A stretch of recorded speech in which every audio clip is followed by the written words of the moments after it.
Dear students, today we will start a new chapter, photochemistry. आज हम प्रकाश रासायनिक रसायन की शुरुआत करते हैं। पढ़ेंगे कि फोटोकेमिस्ट्री क्या है, कौन कौन सी अभिक्रियाएं फोटोकेमिस्ट्री के अंतर्गत पढ़ाई जाती है। हम पहले ये सोचेंगे व्हाट द फोटोकेमिस्ट्री।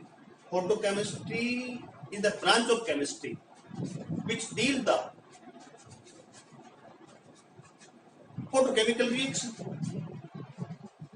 रसायन की वह शाखा जिसमें प्रकाश रासायनिक अभिक्रियाओं का अध्ययन किया जाता हो, फोटोकेमिस्ट्री कहलाती है। फोटोकेमिस्ट्री का हम सबसे उत्तम उदाहरण, सबसे अच्छा उदाहरण मैं देना चाहूंगा तो है फोटोसिंथेसिस, प्रकाश संश्लेषण की अभिक्रिया, एक फोटोकेमिकल रिएक्शन का उदाहरण। क्योंकि जो भी अभिक्रियाएं प्रकाश की उपस्थिति में संपन्न होती है या होती है, वो सारी फोटोकेमिकल रिएक्शन कहलाती है और फोटोकेमिस्ट्री के अंतर्गत आती है।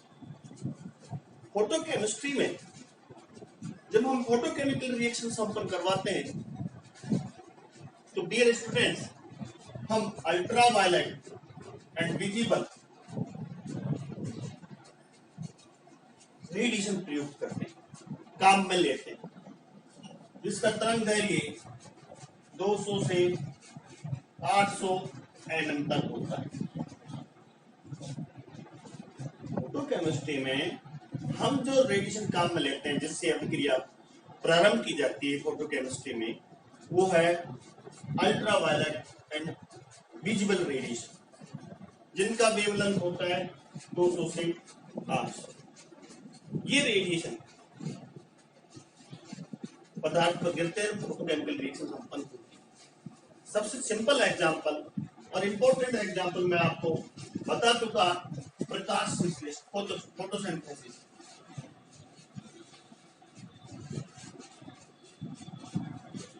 बोटनी में आपने प्रकाश संश्लेषण अभिक्रिया पढ़ी होगी, C6H12O6। ये बनता कैसे? पेड़ पौधे किस तरह से भोजन बनाते हैं, ये हम आपको बताएंगे। यहाँ CO2 प्लस H2O प्रकाश की उपस्थिति में क्लोरोफिल जो हरी पत्तियों मिलता है, तब C6H12 और O6 जो हमने बताया भोजन बनाते हैं और ऑक्सीजन 6।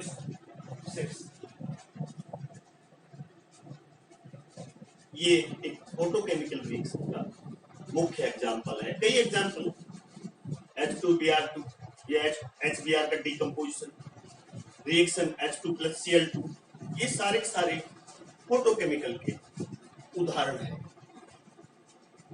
तो डियर स्टूडेंट, मैं यहाँ एक बात और बताना चाहूंगा, अब जितनी भी अभिक्रियाएं होती है उनको हम दो भागों में बांट सकते हैं। कुछ अभिक्रिया अपना आप होती है, कुछ अभिक्रियाओं को इनिशिएट करवाया जाता है, अर्थात उनमें ऊष्मा ऊर्जा दी जाती है, तभी अभिक्रिया। तो अभिक्रियाओं को, रासायनिक अभिक्रियाओं को हम दो भागों में वर्गीकृत कर सकते हैं, बांट सकते हैं।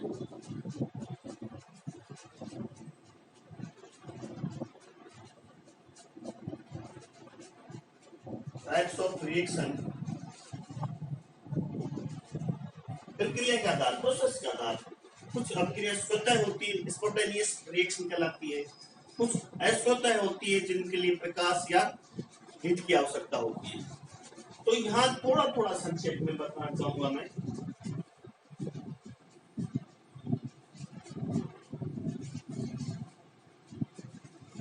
स्पॉन्टेनियस रिएक्शन नॉन स्पॉन्टेनियस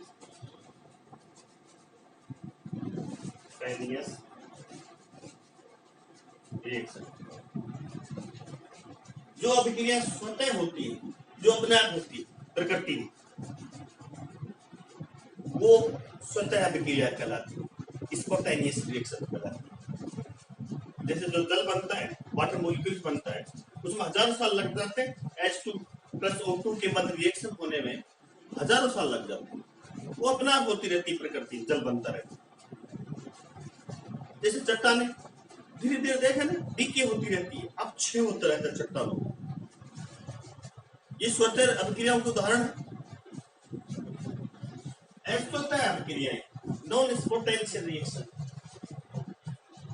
ये अभिक्रिया अपने आप नहीं होती, इनको प्रारंभ करने के लिए या तो हम हीट देंगे, चाहे वो हीट उष्मा के रूप में, ताप के रूप में दें, चाहे वो हम रेडिएशन डालें या प्रकाश के रूप में दें। इनको प्रारंभ किया जाता है, इनको प्रारंभ करने के लिए हमें उष्मा ऊर्जा की आवश्यकता होती है। यदि उष्मा की आवश्यकता रहती है, ताप की आवश्यकता रहती है, तो थर्मल रिएक्शन कहलाती। और यदि प्रकाश की आवश्यकता होती है अभिक्रिया आरंभ करने के लिए, तो फोटोकेमिकल रिएक्शन कहलाता है। तो इनको भी हम दो भागों में बांट सकते हैं,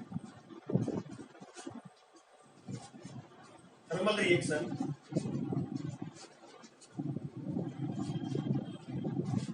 और फोटोकेमिकल रिएक्शन।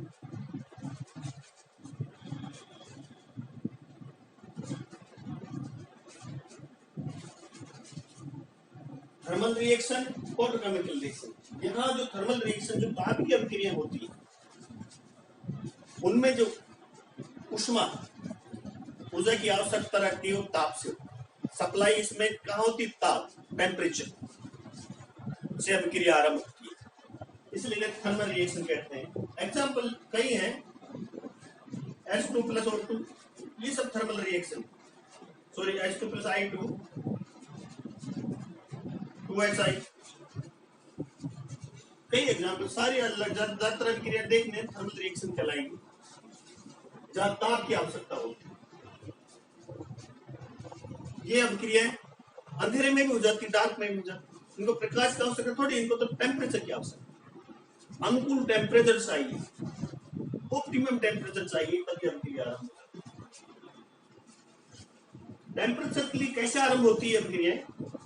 जब हम अभिक्रिया का टेम्परेचर बढ़ाते हैं या अनुकूल टेम्परेचर देते हैं, तो अभिक्रिया के मॉलिक्यूल्स एक्टिवेटेड हो जाते हैं, सक्रिय अणु हो जाते हैं, और ये एक्टिवेटेड अणु आपस में टकराकर एक्टिवेशन ऊर्जा के बराबर या उससे अधिक ऊर्जा प्राप्त कर उत्पाद में बदल जाता है, और यह अभिक्रिया संपन्न हो जाती है, थर्मल रिएक्शन संपन्न हो जाती है।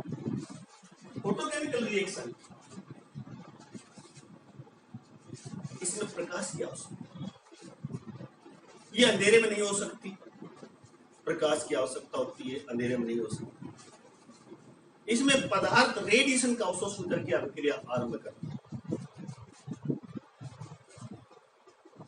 फोटोकेमिकल रिएक्शन की बातें यहाँ हो रही है।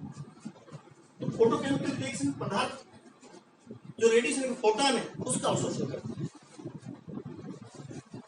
तो अवशोषण करके क्या करेगा, एक ऊर्जा स्तर से दूसरे ऊर्जा स्तर में चला जाएगा।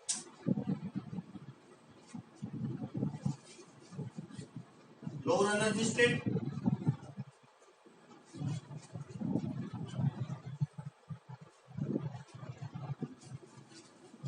अपर एनर्जी स्टेट।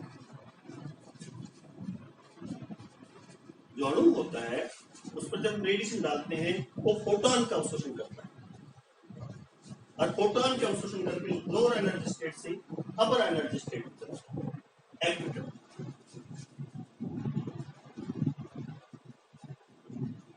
तब ये फोटोन का अवशोषण करेगा, तो फोटोन का कितना अवशोषण करेगा, इसमें हम आपको, इस पर हमने क्या डाला, रेडिएशन डाले, तो यहां से यहां चलेगा, रेडिएशन का अवशोषण करके फोटोन के रूप में करता है। जब रेडिएशन का अवशोषण करता है तो फोटोन के रूप में करता है।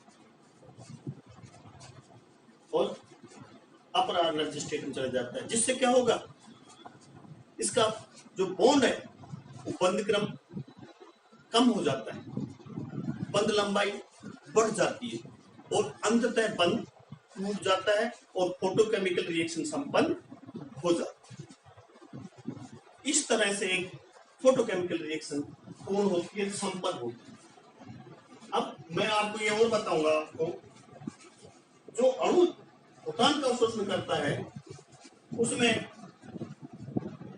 E बराबर h न्यू, एक फोटॉन की ऊर्जा ये होती है, और E बराबर n h न्यू और न्यू बराबर c अपॉन लैम्बडा, राइट, और E बराबर n h c upon lambda. अर्थात E बराबर E समानुपाती 1 अपॉन लैम्बडा।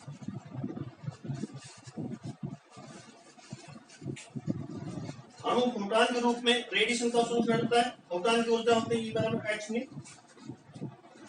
एंड यहाँ एवोगैड्रो संख्या, एक मोल अणु की संख्या ऊर्जा अवशोषण करेंगे, न्यू बराबर c अपॉन लैम्बडा हमने कर दिया, तो कुल मिलाकर E inversely proportional to lambda. जो रेडिएशन की ऊर्जा अर्थात ऊर्जा वेवलेंथ के इनवर्सली प्रोपोर्शनल होगी, व्यतिक्रमानुपाती। तो ये फोटोकेमिकल रिएक्शन इस प्रकार से वो फोटॉन का अवशोषण करके अपर एनर्जी स्टेट में चला जाता है, जब बंद क्रम कम हो जाता है, बंद लंबाई बढ़ जाती है, बंद टूट जाता है और अंततः फोटोकेमिकल रिएक्शन संपन्न हो जाती है। इस फोटोकेमिकल रिएक्शन में दो बातें, एक अणु फोटॉन का अवशोषण करता है, न कि ताप टेम्परेचर का अवशोषण करता है, रेडिएशन के फोटॉन का अवशोषण करता है। दूसरी बात नंबर 2,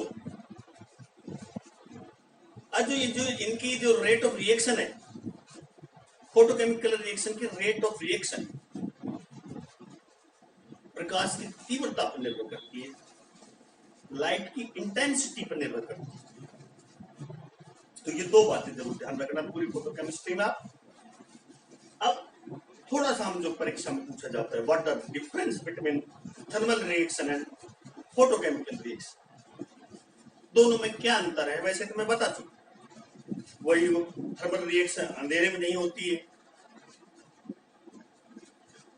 सॉरी थर्मल रिएक्शन अंधेरे में हो जाती है, प्रकाश रिएक्शन अंधेरे में नहीं होती क्योंकि प्रकाश अभिक्रिया है। तो इस प्रकार से हम कुछ जो डिफरेंट है, जो दोनों में डिफरेंशिएशन है, वो आपको बताने जा रहे हैं, difference between thermal and photochemical reaction. Thermal reaction, photochemical reaction, ध्यान से देख ली, थोड़ी कंसेप्ट क्लियर करने वाली बात। थर्मल रिएक्शन में रिएक्शन जो ऊर्जा होती है वो ताप से प्राप्त होती है, टेम्परेचर से एनर्जी प्राप्त होती है अभिक्रिया में, तभी अभिक्रिया संपन्न होती है थर्मल रिएक्शन। जबकि फोटोकेमिकल रिएक्शन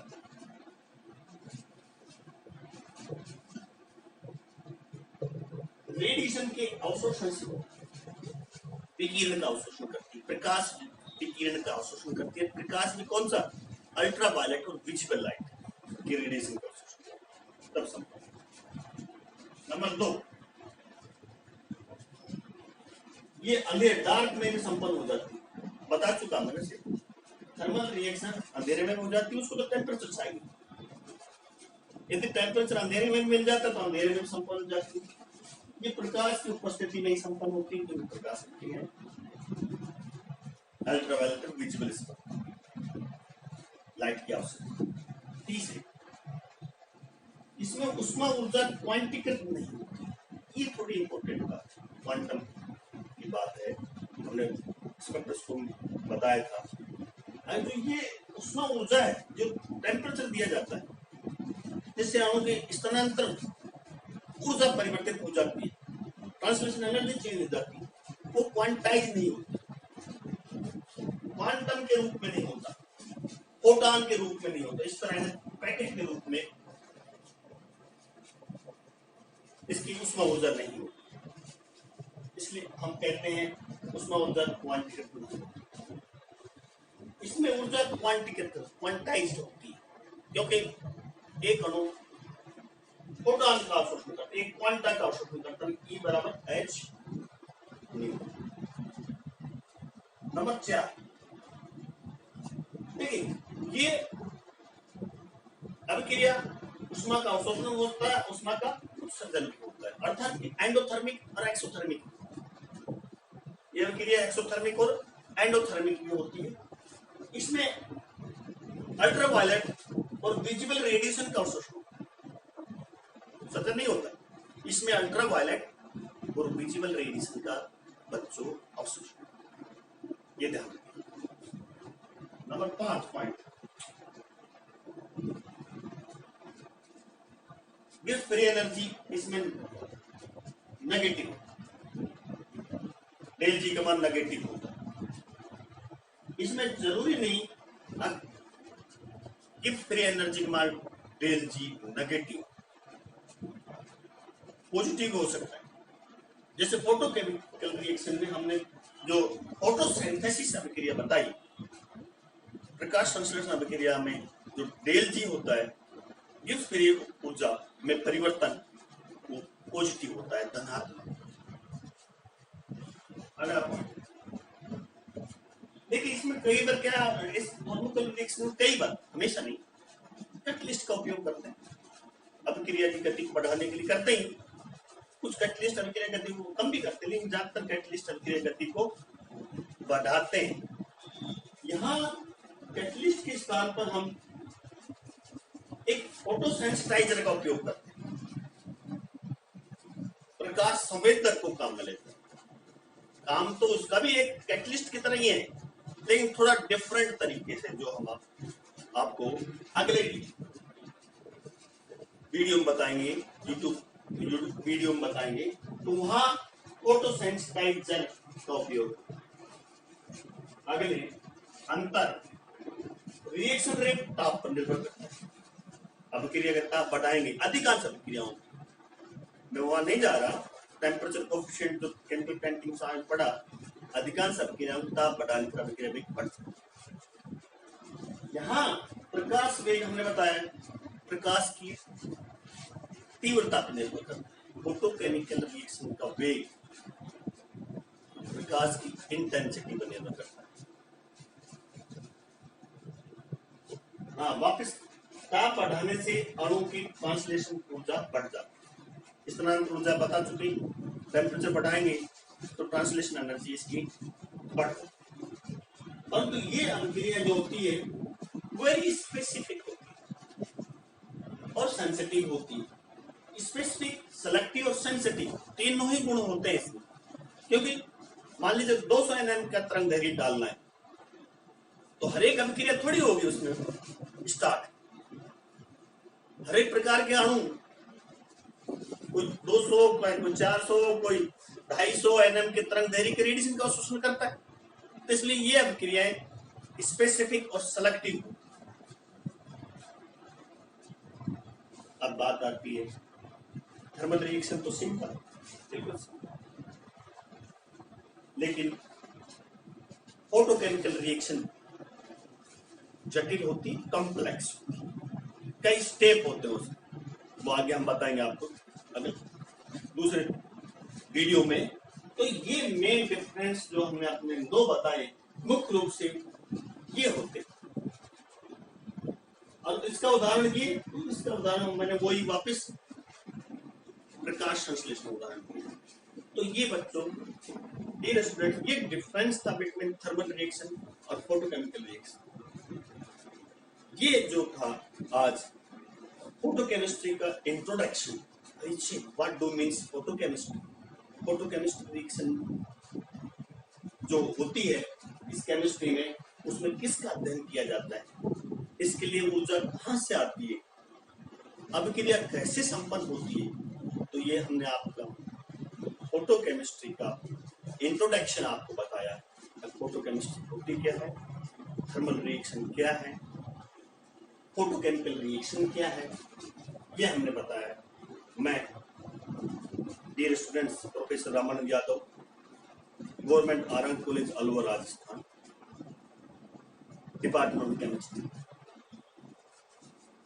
यदि कोई समस्या हो तो मेरे YouTube channel Studyship with Ramanand Yadav comments कीजिए, शेयर कीजिए, लाइक कीजिए, सब्सक्राइब कीजिए